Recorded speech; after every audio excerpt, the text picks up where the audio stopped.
আজকে এমনও লোক আছে কুরবানির হাটে গরু কিনতে যায়, গরু কেনার আগে সেলফি শুরু হয়। যেরকম কি একেবারে গরুর ঘাট ধরে সেলফি তুলতেছে, গরু বাড়িতে নিয়ে যে সেলফি তুলে বন্ধুদের পাঠে দিচ্ছে, কেউ আবার মাইডে দিচ্ছে। কুরবানি যে করবে, গরু জব হচ্ছে, ও সেলফি তুলতিছে। এমনও লোক আছে গরুর চামড়া ছিলতিছে, গরুর উপরে সেলফি তুলতিছে। তার মানে গরু কেনার থেকে শুরু করে খাওয়া পর্যন্ত, বাটা পর্যন্ত আর সেলফি শুধু চলতিছে। সেলফি আর সেলফি, খালি মোবাইল ধরে খালি বাজ দিচ্ছে। কথা কর না গা কে রে? আর কুরবানি আল্লাহর দরবারে কবুল হবে? ও তো গরু কুরবানি করার আগে 6 লাখ লোক ফেসবুকে দেখাচ্ছে। কথা কর না গা ওর কুরবানি তো মানুষকে দেখানোর জন্য, ওর কুরবানি আল্লাহর জন্য নয়। এই জন্য সাবধান, গরু যেটা কেনেন, পশু যেটা কেনেন, ফেসবুকে দেবেন না, সেলফি তুলবেন না। ঈদের দিনে জবে করার সময় সেলফি, গোস্ত বাটার সেলফি, রক্ত মাতানোর সেলফি। আবার কিছু কিছু যুবক গত বছর দেখলাম একটা করে আপনার টি শার্ট বানাইছে, পেছনে লিখে দিয়েছে 1 দিনের কষাই। কয় দিনের কষাই?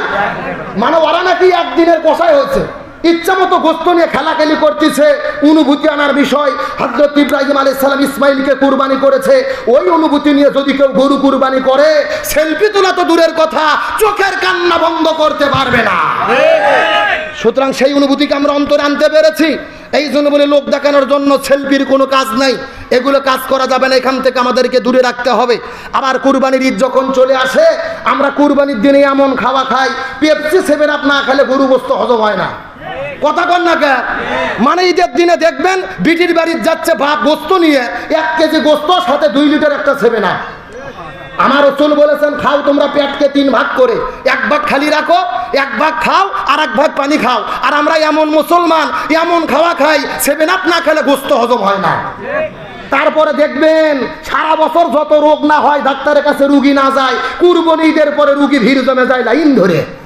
তার মানে বোঝা গেল বেশি খাওয়ার জন্য রোগ চলে আসে না। আপনি অবশ্যই খাবেন, খেতে হবে রাসূলের সুন্নাত মতো।